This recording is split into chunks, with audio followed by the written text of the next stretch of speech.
छोड़ सतगुरु रामपाल जी परमेश्वर जी की जय हो। भाई और बहनों, पुस्तक धरती ऊपर स्वर्ग, इस पर वीडियो बनाने की श्रृंखला जारी है। इसी श्रृंखला में आज हमारा ये 5वें नंबर का वीडियो है। पिछले वीडियो में आप जी ने अध्यात्म के विषय में बहुत कुछ अच्छे से जाना और समझा है, और किस प्रकार से भक्ति मार्ग में व्यर्थ की सामाजिक परंपराएं, रीति रिवाज, कुरीतियाँ बाधक बनती हैं, वो भी हमने पढ़ा और समझा। और हमने ये भी जाना कि यदि हमने भक्ति को सफल करना है, मोक्ष प्राप्त करना है, तो इन तमाम प्रकार की व्यर्थ की परंपराओं का, कुरीतियों का, रीति रिवाजों का, त्योहारों का जो ये बोझ है, ये हमने अपने ऊपर से उतारना पड़ेगा। क्योंकि हमने सतलोक की यात्रा करनी है, बहुत लंबा सफ़र है। इसलिए यात्रा में समझदार व्यक्ति कम से कम सामान साथ में लेकर चलता है। आगे फिर भाई और बहनों, सवालकर्ता ने पूछा सतगुरु रामपाल जी से, क्या आपके अलावा कोई भी धर्म गुरु इन शास्त्रों के गूढ़ ज्ञान को नहीं जानता? क्या गीता और वेदों के ज्ञान से कोई भी परिचित नहीं है आपके अलावा? तो सतगुरु रामपाल जी ने कहा कि निसंदेह मेरे अलावा वर्तमान में धरती पर कोई भी धर्मगुरु किसी भी धर्म का, चारों वेदों से, गीता जी से या किसी भी धर्म की धार्मिक पुस्तक के यथार्थ ज्ञान से परिचित नहीं है। और सतगुरु रामपाल जी ने फिर ये प्रमाणित भी किया, साबित भी किया, गीता जी के श्लोक दिखाकर, अध्याय बताकर। और सतगुरु रामपाल जी ने यहाँ तक कहा कि हमारे गीता के अनुवादकों ने गीता के श्लोकों का अर्थ करते समय शब्दों का अनर्थ किया हुआ है, क्योंकि उन्हें तत्व ज्ञान नहीं था। और तत्व ज्ञान के बिना, सृष्टि रचना के बिना हम कभी भी इन धर्मशास्त्रों के मर्म को नहीं जान सकते। तो किस प्रकार से वर्तमान के हमारे गीता के अनुवादकों ने गीता के श्लोकों के अर्थों का अनर्थ कर रखा है, वो भी सतगुरु रामपाल जी हमें दिखा रहे हैं, बता रहे हैं, ताकि हमें अध्यात्म के विषय में सही प्रकार से जानकारी मिल सके। अब गुरुदेव कह रहे हैं कि मैं इस बात का ये प्रमाण देता हूं, ध्यान व धीरज के साथ सुन व देख। गीता अध्याय 4 श्लोक 32 में क्या कहा है? पहले गीता प्रेस गोरखपुर से प्रकाशित तथा मुद्रित श्री जय दयाल गोविंदका जी द्वारा अनुवादित गीता में दिखाता हूं, जो उन्होंने अड़ंगा अनुवाद किया है। कृपया पढ़ो गीता अध्याय 4 श्लोक 32 की फोटोकॉपी। ये गीता अध्याय 4 श्लोक 32 है। एवं बहुविधा यज्ञा वितता ब्रह्मणे मुखे कर्म जान विधि तान सर्वान एवं ज्ञात्वा विमोक्षसे। इस प्रकार और भी बहुत तरह के यज्ञ, यानी गीता ज्ञान देने वाला अर्जुन को कह रहा है, समझा रहा है कि हे अर्जुन, इस प्रकार और भी बहुत तरह के यज्ञ मानी धार्मिक अनुष्ठानों की जानकारी वेद की वाणी में विस्तार से कहे गए हैं। यहाँ पर भाई और बहनों, ये जो शब्द है ब्रह्मणे, इसका अर्थ गीता अनुवादकर्ता ने अपनी ज्ञानहीनता के चलते वेद की वाणी कर दिया, जबकि यहाँ पर ब्रह्मणे शब्द का अर्थ होता है सच्चिदानंद घन ब्रह्म, यानी परमात्मा, पूर्ण परमात्मा, कबीर देव, परम अक्षर ब्रह्म। इस प्रकार और भी बहुत तरह के यज्ञ परमात्मा यानी सच्चिदानंद घन ब्रह्म की वाणी में, यानी उनके तत्व ज्ञान में, उस कबीर वाणी में, जो कबीर वाणी परमात्मा ने अपने मुख कमल से बोली है, उसमें विस्तार से कहे गए हैं। उन सब को तू मन, इंद्रिय और शरीर की क्रिया द्वारा संपन्न होने वाला जान। इस प्रकार तत्व से जानकर उनके अनुष्ठान द्वारा तू कर्म बंधन से सर्वदा मुक्त हो जाएगा। लेकिन गीता के अनुवादकर्ता ने गीता अध्याय 4 श्लोक नंबर 32 में इस ब्रह्मणे शब्द का गलत अर्थ कर दिया।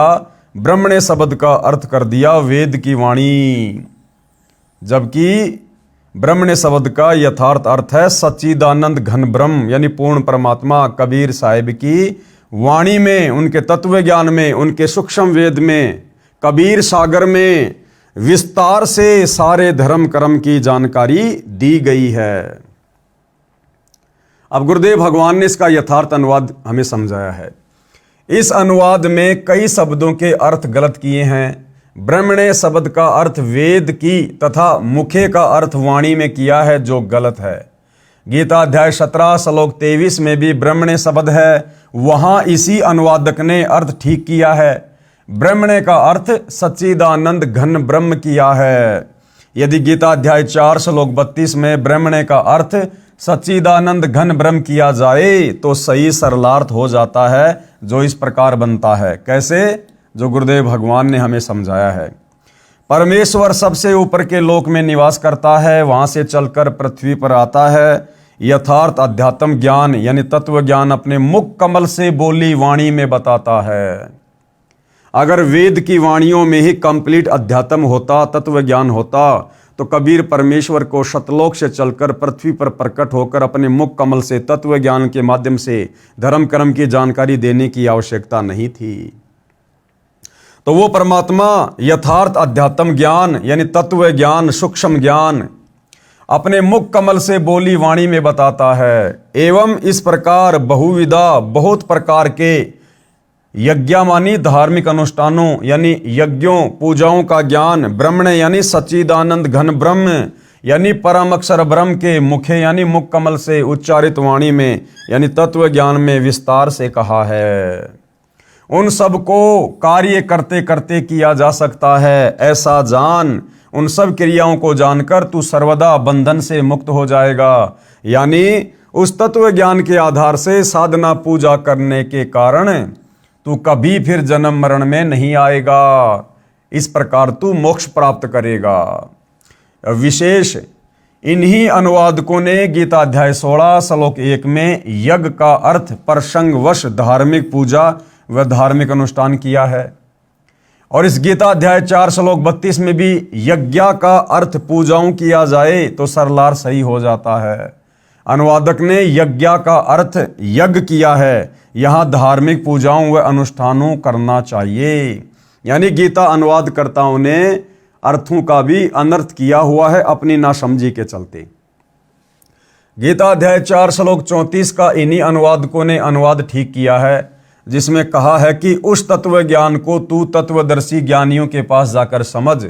उनको भली भांति दंडवत प्रणाम करने से, उनकी सेवा करने से और कपट छोड़कर सरलता पूर्वक प्रसन्न करने से वे परमात्म तत्व को भली भांति जानने वाले ज्ञानी महात्मा तुझे उस तत्व ज्ञान का उपदेश करेंगे। गीता अध्याय 4 श्लोक 34। कृपया पढ़िए गीता अध्याय 17 श्लोक 23 की फोटोकॉपी, जिसमें ब्रह्मणे का अर्थ सच्चिदानंद घन ब्रह्म किया है। यानी जिस अनुवादकर्ता ने ब्रह्मणे शब्द का गलत अर्थ गीता अध्याय 4 श्लोक 32 में कर दिया, उसी ब्रह्मणे शब्द का सही अर्थ उसने गीता अध्याय 17 श्लोक नंबर 23 में सही किया है। ओम तत् सत इति निर्देशे ब्रह्मणे त्रिविध समर्तय ब्राह्मणा तेन वेद्या च यज्ञा च विहिता च पुरा। इस श्लोक में अनुवादकर्ता ने ब्रह्मणे शब्द का अर्थ बिल्कुल सही किया है, यानी सच्चिदानंद घन ब्रह्म। और इसी ब्रह्मणे शब्द का अर्थ यदि गीता अध्याय 4 श्लोक 32 में भी सच्चिदानंद घन ब्रह्म कर देता तो उस श्लोक का परफेक्ट अनुवाद होता। ओम तत् सत, ऐसे यह 3 प्रकार का, अब देखो यहां ब्रह्मणे शब्द है, इसका अर्थ बिल्कुल सही किया है। यानी ओम तत्सत, इस प्रकार ये 3 प्रकार का सच्चिदानंद घन ब्रह्म का नाम कहा है, यानी पूर्ण परमात्मा का नाम है, मंत्र है जपने का। उसी से सृष्टि के आदि काल में ब्राह्मण और वेद तथा यज्ञादि रचे गए। विशेष इससे स्पष्ट है कि वह तत्व ज्ञान श्रीमद् भगवद गीता में नहीं है। यदि होता तो गीता बोलने वाला यह कह देता कि उस अध्याय में बोला है, वहां पढ़ ले। दूसरी बात यह स्पष्ट हो जाती है कि उस तत्व ज्ञान सूक्ष्म वेद को स्वयं परम अक्षर ब्रह्म परमेश्वर अपने मुख कमल से बोलता है। उस तत्व ज्ञान बताने वाले तत्वदर्शी संत महात्मा की पहचान गीता अध्याय 15 श्लोक 1 में बताई गई है। क्या पहचान बताई गई है? आदि पुरुष परमेश्वर जिसकी मूल है, यानी वो परमपिता परमात्मा परम अक्षर ब्रह्म सारी सृष्टि की मूल है, उत्पत्ति का कारण है। उस ऊपर को मूल जाने, नीचे को शाखा वाले, जिस संसार रूप पीपल के वृक्ष को अविनाशी कहते हैं, उसके सब भागों के जो तत्व से जानता है, यानी उस संसार रूपी वृक्ष के सभी विभागों को जो तत्व से जानता है, वह वेद के तात्पर्य को जानने वाला वेदवित यानी तत्वदर्शी संत है। परमेश्वर कबीर जी सबसे ऊपर के लोक शतलोक में सशरीर चलकर पृथ्वी पर आए, अपने मुख से वाणी बोली जो सूक्ष्म वेद तत्व ज्ञान है। उसमें कहा है, कबीर अक्सर पुरुष एक पेड़ है, निरंजन वाकी डार, तीनों देवा शाखा हैं, पात रूप संसार। अर्थात इस संसार रूपी वृक्ष का जो भाग धरती से ऊपर होता है वह तना तो अक्सर पुरुष है। यानी गीता अध्याय 15 श्लोक नंबर 16 में जो दो भगवान बताए गए हैं, क्षर और अक्षर। अक्षर पुरुष यानी जिसके पास सात संग ब्रह्मांड है, वो भक्ति रूपी पेड़ का तना है, और उसकी एक डार क्षर पुरुष जानो, यानी ये काल ज्योति निरंजन।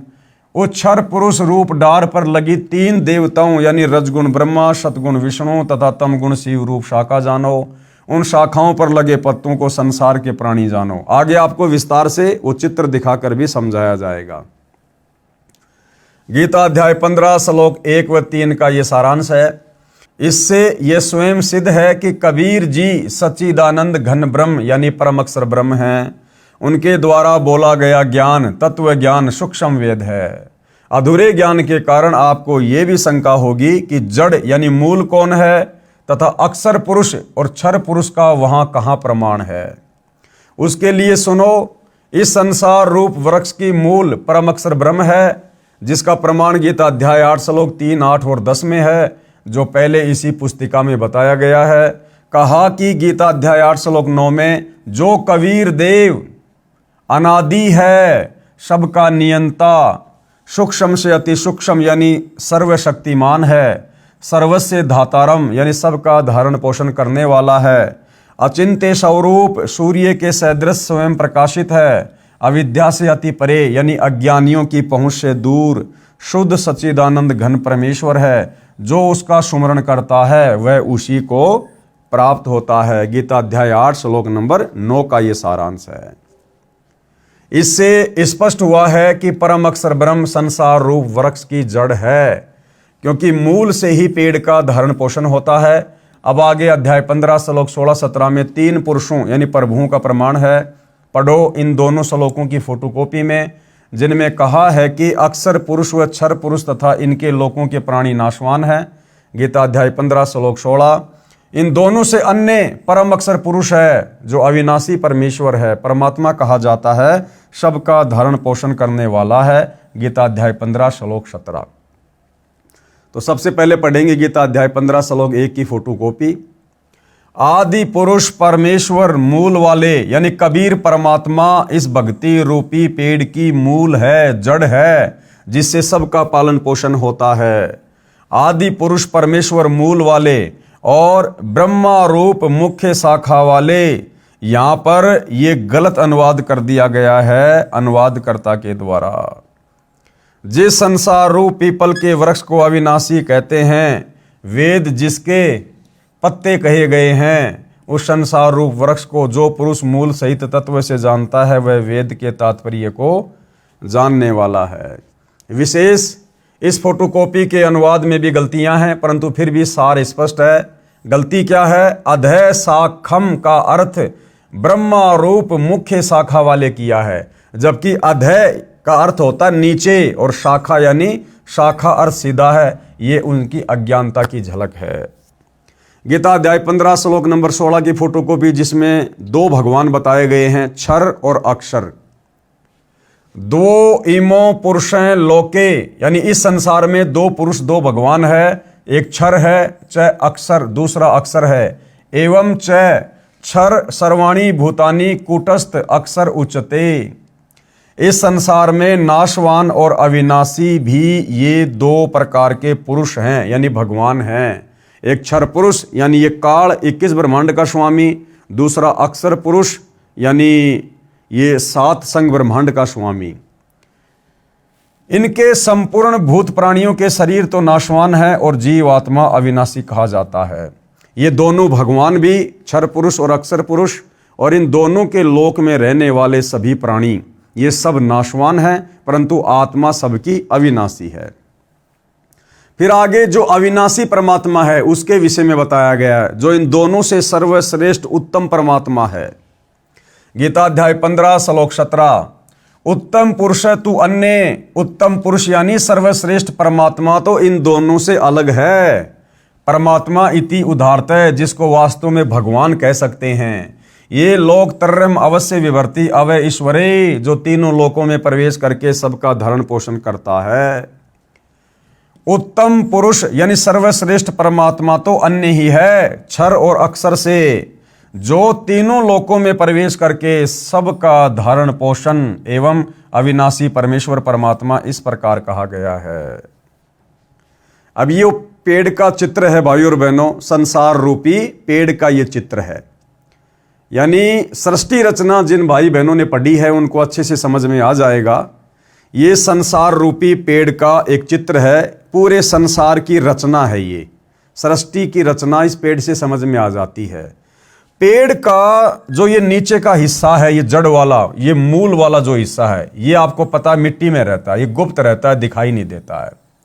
ये क्या है? ये पूर्ण परमात्मा है, सारी सृष्टि का मालिक है, जो आप और हमें दिखाई नहीं देता, गुप्त रहता है, क्योंकि हमें इसको देखने की विधि का पता नहीं है, इसको प्राप्त करने की विधि का प्राप्त नहीं है। और इस पेड़ को, पूरे पेड़ को जो पोषण मिलता है, जो आहार मिलता है, वो कहां से मिलता है? इस जड़ से मिलता है, जो गुप्त है, जो जमीन के अंदर है। और इस जमीन से बाहर जो ये तना हमें दिखाई दे रहा है, जो मोटी डार है, ये तना है, ये अक्षर पुरुष है। ये क्या है? अक्षर पुरुष, जिसके साथ संग ब्रह्मांड है। तो अक्षर पुरुष का भी पालन पोषण कौन कर रहा है? अक्षर पुरुष के लोक में सर्व उन प्राणियों का धारण पोषण कौन कर रहा है? ये पेड़ की जड़ कर रही है, ये मूल कर रहा है। ये पूर्ण परमात्मा है, कबीर देव है, कबीर परमात्मा है। तो अक्षर पुरुष ये तना समझो, इस पेड़ का जो ये तना है, जो मोटी डार है, ये अक्षर पुरुष है, सात संग ब्रह्मांड का स्वामी है। अक्षर पुरुष एक पेड़ है, निरंजन वाकी डार। और इस पेड़ के इस तने से जो ये मोटी डार निकल रही है, एक जो मोटी डार निकल रही है, ये है क्षर पुरुष, काल ब्रह्म, ज्योति निरंजन, जिसके साथ संग ब्रह्मांड है। यानी अक्षर पुरुष तो ये हो गया, अक्षर पुरुष एक पेड़ है, और निरंजन वाकी डार, इस तने से जो मोटी डार निकल रही है, ये क्षर ब्रह्म है, क्षर पुरुष है, ज्योति निरंजन है, ब्रह्मा विष्णु महेश का पिता है, दुर्गा का पति है, ये काल है, जो गीता का ज्ञान श्री कृष्ण में प्रवेश करके बोल रहा है। तो इसका पालन पोषण भी कौन कर रहा है? इसी जड़ से हो रहा है। और ये जो मोटी डार है, काल है, ब्रह्म है, इस ब्रह्म से आगे तीन टहनियां निकल रही हैं, रजगुण ब्रह्मा, सतगुण विष्णु और तमगुण शिव जी। ये ब्रह्मा विष्णु महेश इस काल के पुत्र हैं, जो तीन टहनियां हैं। तो ब्रह्मा विष्णु महेश का और इनके लोकों में जितने प्राणी हैं, उनका पालन पोषण भी इसी जड़ से हो रहा है। इसी भक्ति रूपी पेड़ की जो मूल है, जो जड़ है, जो हमें दिखाई नहीं देता, ये कबीर भगवान, जो तीनों लोकों में प्रवेश करके सबका धारण पोषण करता है। और ब्रह्मा विष्णु महेश के बाद ये जो पेड़ के जो पत्ते हैं, ये है पात रूप संसार। ये आप और हम हैं भाई और बहनों, सभी जीवात्माएं, 184 खानियों में पड़े हुए प्राणी, हम इंसान, स्त्री या पुरुष, जीव जंतु जो भी हैं।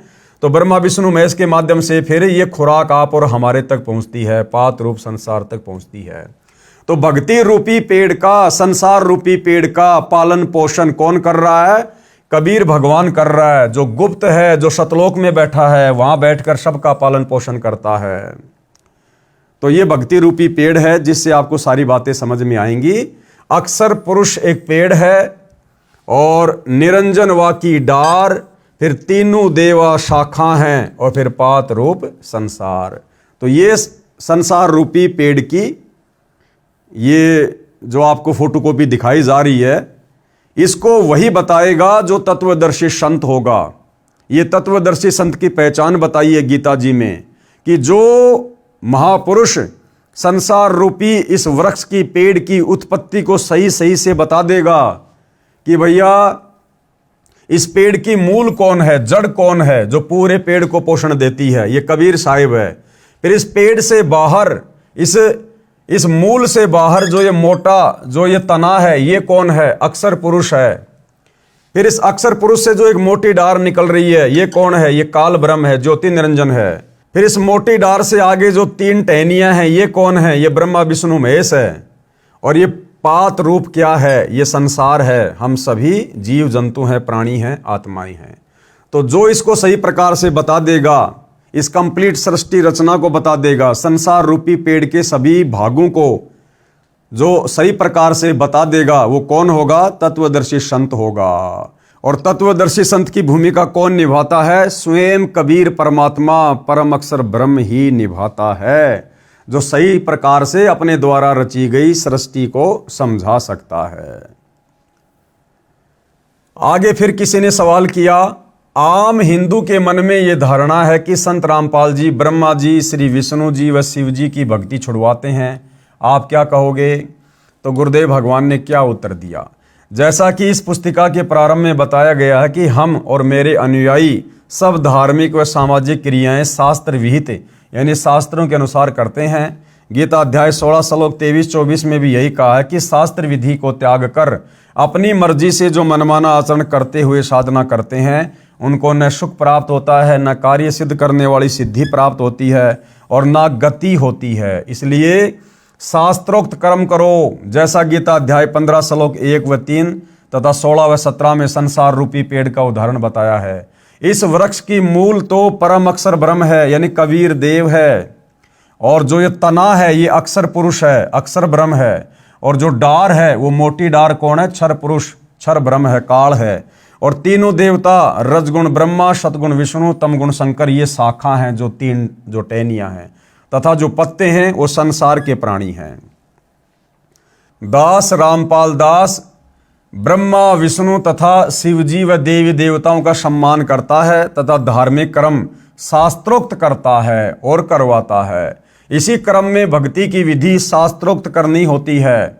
जैसे कोई आम या पीपल आदि का पौधा नर्सरी से मोल लाए तो उसको अपने घर आंगन खेत बाग में रोपने के लिए गड्ढा खोदा, उसमें सब पौधों को मूल की ओर से यानी जड़ की ओर से गड्ढे में रखकर चारों ओर मिट्टी लगाई, फिर उसकी सिंचाई की, पौधा पेड़ बना, फिर उसका लाभ मिला।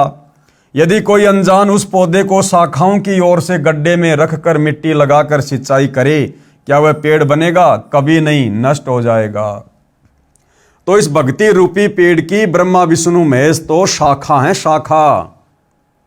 हमने शाखाओं की पूजा नहीं करनी, पूजा हमने पेड़ के जड़ की करनी है, सिंचाई पेड़ की जड़ की करनी है, जिससे पूरे वृक्ष को पोषण मिलेगा। लेकिन हम नादानी में क्या कर रहे हैं? हम नादानी में ब्रह्मा विष्णु महेश रूपी शाखाओं की पूजा कर रहे हैं। हमने भक्ति रूपी पौधा उल्टा लगा दिया, उल्टा बीज दिया, जिस कारण से हमें भक्ति का कोई लाभ वर्तमान में प्राप्त नहीं हो पा रहा है। ठीक इसी प्रकार हम शास्त्रों में बताए अनुसार भक्ति रूपी पौधा रोपते यानी लगाते हैं, जो शास्त्र विधि अनुसार है, लाभदायक है। यानी गीता अध्याय 3 श्लोक 14 और 15 में भी स्पष्ट किया है कि अविनाशी परमात्मा यानी परम अक्षर ब्रह्म जो धार्मिक अनुष्ठानों में यानी यज्ञों में प्रतिष्ठित है, अर्थात उसी को इष्ट मानकर धार्मिक अनुष्ठान, पूजाएं, यज्ञ आदि करने चाहिए। कृपया देखिए सीधा तथा उल्टा बीजा रोपा हुआ भक्ति रूपी पौधे के चित्र तथा पढ़े गीता अध्याय 3 श्लोक 14-15 की फोटोकॉपी।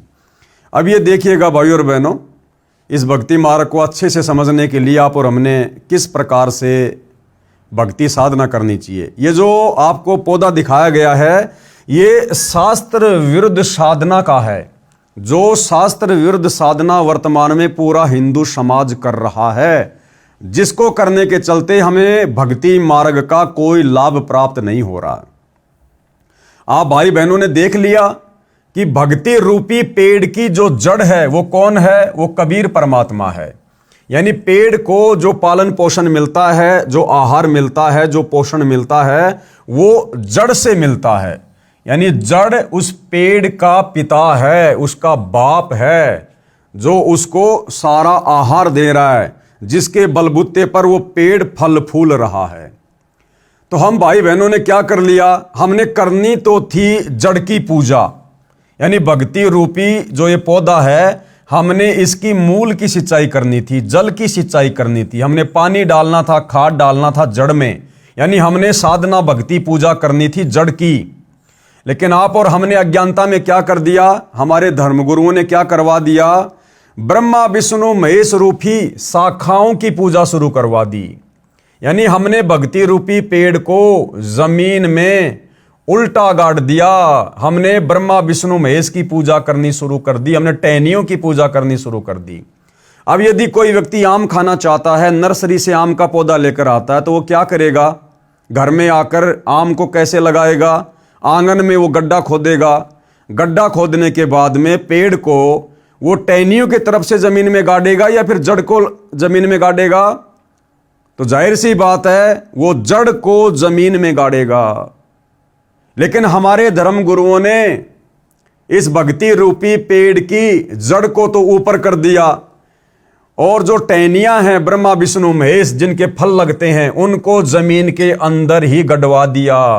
यानी ब्रह्मा विष्णु महेश की पूजा करनी शुरू करवा दी, जिस कारण से हमारा ये भक्ति रूपी पौधा सूख जाता है। हमें किसी प्रकार का कोई लाभ अध्यात्म का नहीं होता है। यदि हमने भक्ति रूपी पेड़ को सही प्रकार से लगाया होता, यानी शास्त्र अनुकूल सही भक्ति हमने की होती, तो भाइयों और बहनों आप और हमें इस भक्ति का पूरा लाभ मिलता।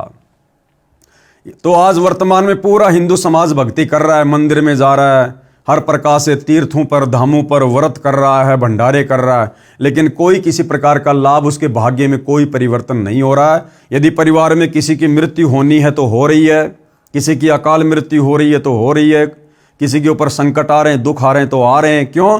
क्योंकि हमने भक्ति रूपी पौधे को उल्टा बीजा हुआ है। अब यदि हमने भक्ति रूपी पौधे को सही प्रकार से बीजना है, यानी शास्त्र अनुकूल भक्ति करनी है, तो क्या करना होगा, इस प्रकार से करना होगा भाइयों और बहनों। क्योंकि ये भक्ति रूपी पेड़ है, इसकी जो जड़ है वो पूर्ण परमात्मा है, कबीर साहिब है, जो तीनों लोकों में प्रवेश करके सबका धारण पोषण करता है। गीता अध्याय 15 श्लोक नंबर 17, उत्तम पुरुष तु अन्य परमात्मा इति उदारते ये लोक तरम अवश्य विभर्ति अवेश्वरे। तो ये भक्ति रूपी पेड़ की जड़ है, मूल है, यानी पूरी सृष्टि का मालिक कौन है, कबीर परमात्मा। तो हमने उस कबीर परमेश्वर जी की पूजा करनी चाहिए, अपना इष्ट मानकर कबीर भगवान की हमने पूजा करनी चाहिए। जब कबीर भगवान की पूजा करेंगे तो ये खुराक कहाँ जाएगी, ये पेड़ का जो ये तना है, जो जमीन से बाहर है, मोटी डार, जो अक्षर पुरुष है, ये खुराक यहाँ जाएगी। अक्षर पुरुष से फिर खुराक कहाँ जाएगी, ये काल है, जो मोटी डार है, ये काल है, क्षर पुरुष है, ज्योति निरंजन है, ये ब्रह्मा विष्णु महेश का पिता है, यहाँ जाएगी। और फिर इस डार से, यानी इस काल ब्रह्म से फिर ये भक्ति रूपी खुराक कहाँ जाएगी, इस मोटी डार से जो 3 टहनियाँ निकल रही हैं, रजगुण ब्रह्मा, सतगुण विष्णु, तमोगुण शिव जी, इन तीनों देवताओं के पास हमारा संस्कार जाएगा। क्यों? क्योंकि हमने पूजा किसकी की, पूर्ण परमात्मा कबीर साहिब की हमने पूजा की, शास्त्र विधि अनुसार हमने पूजा की, इष्ट मानकर। तो हमारे संस्कार बनेंगे, फिर हमारे संस्कार परमात्मा ऐसे भेजेगा अक्षर पुरुष के माध्यम से, फिर ये इस काल के पास आएंगे, काल से फिर हमारे संस्कार ब्रह्मा विष्णु महेश के पास आएंगे, और फिर इन्हीं टहनियों के फिर फल लगेंगे, और फिर हम पात रूप संसार, हम फिर इसका आनंद भोगेंगे, यानी भक्ति का लाभ उठाएंगे। तो हमने पूजा तो करनी चाहिए थी पूर्ण परमात्मा कबीर साहब को इष्ट मानकर, और हमारे नादान धर्म गुरुओं ने हमारे से पूजा शुरू करवा दी ब्रह्मा विष्णु महेश की 3 शाखाओं की। और यदि हम इन 3 शाखाओं को, जिनके फल लगते हैं, यदि हम इनको जमीन में गाड़ देंगे और सोचेंगे इसके आम लगेंगे, कभी नहीं लगेंगे, ये पेड़ हमारा सूख जाएगा। तो हमने इस प्रकार से शास्त्र अनुकूल साधना करनी पड़ेगी भाइयों और बहनों, तब जाकर हम अध्यात्म का लाभ उठाएंगे, हमारी मुक्ति होगी। गीता अध्याय 3 श्लोक 14-15 की फोटोकॉपी। संपूर्ण प्राणी अन्न से उत्पन्न होते हैं, यानी अन्न खाकर ही हम जिंदा रहते हैं। अन्न की उत्पत्ति वृष्टि से, यानी वर्षा से होती है, और वृष्टि किससे होती है, यज्ञ करने से होती है, और यज्ञ विहित कर्मों से उत्पन्न होने वाले हैं। विहित कर्म यानी शास्त्र अनुकूल साधना करने से। यहाँ पर ये वेद लिख दिए यहाँ पर, जो कि ये गलत है। और वेद को अविनाशी परमात्मा से उत्पन्न हुआ जान, वेद नहीं ये ब्रह्म है, ब्रह्म काल, ब्रह्मो उद्दम। इससे सिद्ध होता है कि सर्वव्यापी परम अक्षर ब्रह्म परमात्मा सदा ही यज्ञ में प्रतिष्ठित रहता है। तो जब हम उस कबीर परमात्मा को इष्ट मानकर भक्ति पूजा करेंगे तो हमारे संस्कार बनेंगे, फिर वो संस्कार आप और हमारे पास में ब्रह्मा विष्णु महेश के माध्यम से आएंगे।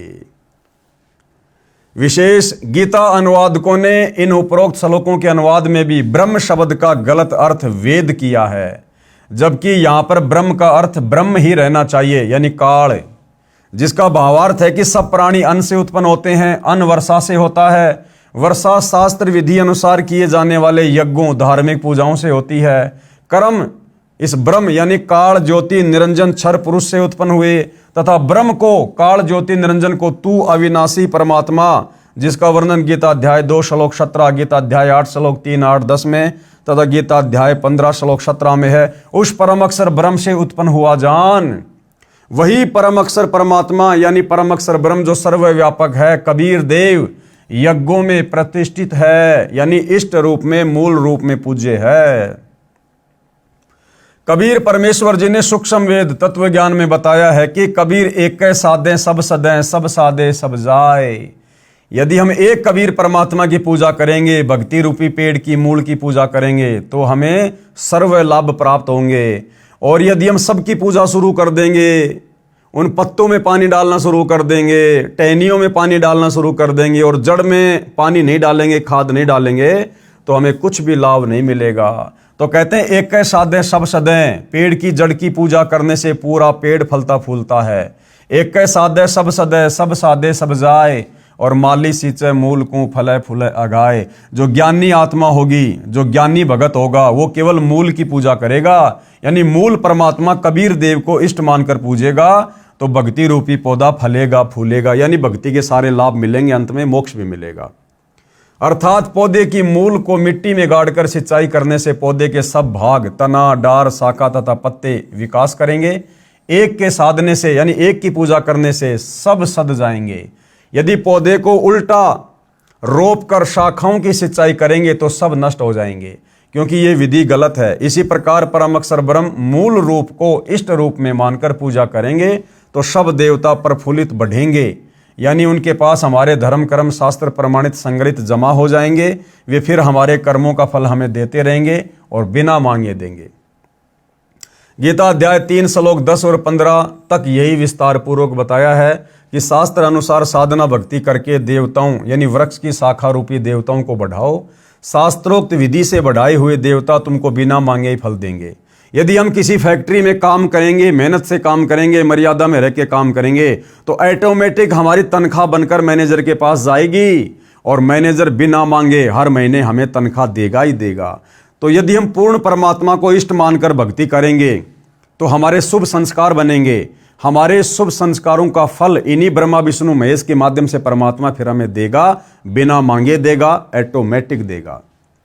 जैसे पौधा पेड़ बना तो सब तना डार शाखा बढ़ी, विकास हुआ, फिर शाखाओं को फल लगेंगे, बिना मांगे ही लगेंगे। यानी शास्त्र विधि अनुसार साधना करने से हमारे धर्म कर्म बनेंगे। वे इन देवताओं ब्रह्मा विष्णु तथा शिव जी के पास जमा होते रहेंगे। ये कर्म फल ही देते हैं, ईमानदारी से देते हैं, बिना मांगे ही देंगे, क्योंकि हमारे शास्त्र अनुसार भक्ति कर्म है। अन्य जो शास्त्र विधि त्याग कर मनमाना आचरण करते हैं, यानी देवी देवताओं की पूजा करते हैं, ब्रह्मा विष्णु महेश को परमात्मा मान के पूजा करते हैं, उनको कोई धर्म कर्म पुण्य नहीं बनते, उनको कोई लाभ नहीं होता। इसलिए हम परम अक्षर ब्रह्म को इष्ट रूप में प्रतिष्ठित करके शास्त्रोक्त भक्ति करते हैं। कौन? हम सतगुरु रामपाल जी के भगत परम अक्षर ब्रह्म यानी कबीर देव को अपना इष्ट मानकर, और हमें पता चल गया कि वो कबीर देव वर्तमान में संत रामपाल जी के रूप में स्वयं धरती पर प्रकट है। अर्थात संत रामपाल जी के भगत केवल अपने गुरुदेव को इष्ट मानकर पूजा करते हैं, जिस कारण से हमें भक्ति से मिलने वाले सर्व लाभ प्राप्त होते हैं, जिससे सुख भी मिलता है, सिद्धि की प्राप्ति भी होती है, जिससे कार्य सिद्ध होते हैं तथा गति यानी मुक्ति भी होती है। मैं शास्त्र विधि अनुसार भक्ति करने को कहता हूँ, भक्ति छुड़वाता नहीं। तो सतगुरु रामपाल जी क्या कह रहे हैं कि हमारे विषय में जो लोगों की गलत धारणा है कि संत रामपाल जी तो देवी देवताओं की पूजा छुड़वाते हैं, छुड़वाते नहीं बल्कि शास्त्र विधि अनुसार उनकी भक्ति करवाते हैं। गीता अध्याय 3 श्लोक 10 की फोटोकॉपी प्रजापति ब्रह्मा ने कल्प के आदि में यज्ञ सहित प्रजाओं को रचकर उनसे कहा कि हे तुम लोग इस यज्ञ के द्वारा वृद्धि को प्राप्त हो, यह यज्ञ तुम लोगों को इच्छित भोग प्रदान करने वाला हो। गीता अध्याय 3 श्लोक 11 की फोटोकॉपी। इस यज्ञ के द्वारा देवताओं को उन्नत करो, वे देवता तुम लोगों को उन्नत करें।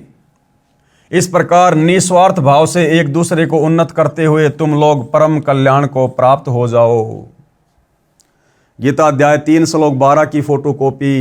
यज्ञ के द्वारा बढ़ाए हुए देवता तुम लोगों को बिना मांगे ही इच्छित भोग निश्चय ही देते रहेंगे। इस प्रकार उन देवताओं के द्वारा दिए हुए भोगों को जो पुरुष इनको बिना दिए स्वयं भोगता है वह चोर ही है।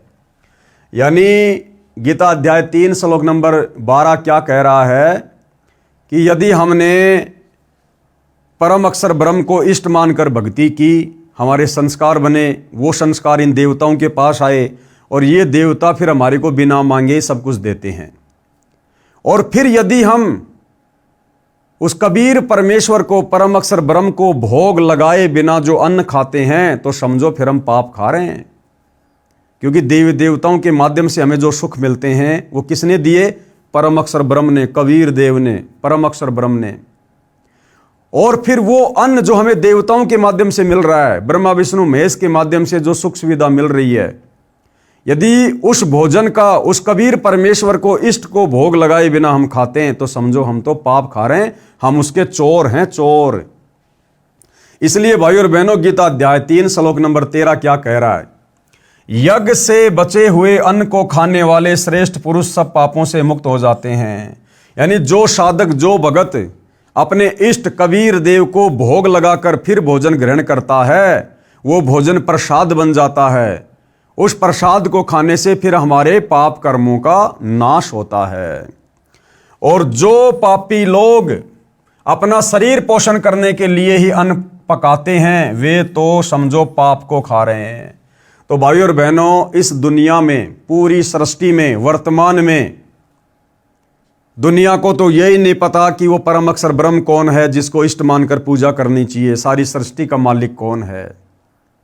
और जिन थोड़ी बहुत आत्माओं को इस बात का ज्ञान है कि वो कबीर भगवान है, वे आत्माएं हैं सतगुरु रामपाल जी के भगत।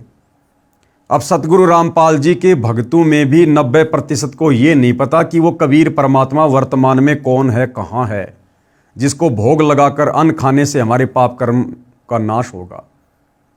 तो वो दया केवल सतगुरु रामपाल जी की चंद आत्माओं के ऊपर हुई है। और वो आत्माएं हैं साध संगति से जुड़े हुए सत्सेवक भाई बहन। क्योंकि सतगुरु रामपाल जी के मार्ग में वर्तमान में 2 पार्ट हो चुके हैं, एक सतलोक आश्रम, दूसरे साध संगति से जुड़े भाई बहन। तो साध संगति से जुड़े भाई बहन प्रतिदिन अपने घर पर अपने गुरुदेव को इष्ट मानकर, पूर्ण परमात्मा मानकर, विधि विधान अनुसार भोग की आरती के साथ भोग लगाकर अन्न ग्रहण करते हैं।